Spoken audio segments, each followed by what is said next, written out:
આપનું cake almost ready છે. હવે આપણે આને 15 મિનિટ્સ માટે ફ્રીજમાં મૂકી દઈશું. ઓકે, ફ્રીઝરમાં નહીં મૂકીએ, ફ્રીજમાં મૂકી દઈશું. પછી આપણે આગળ જોઈએ.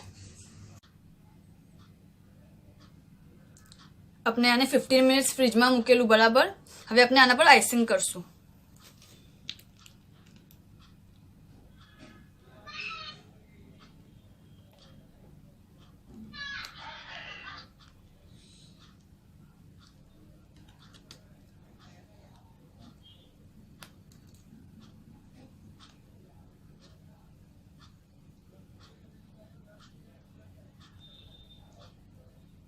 આ જે ગનાશ આપણે બનાવ્યું છે એનાથી જ આપણે આઈસિંગ કરી રહ્યા છે.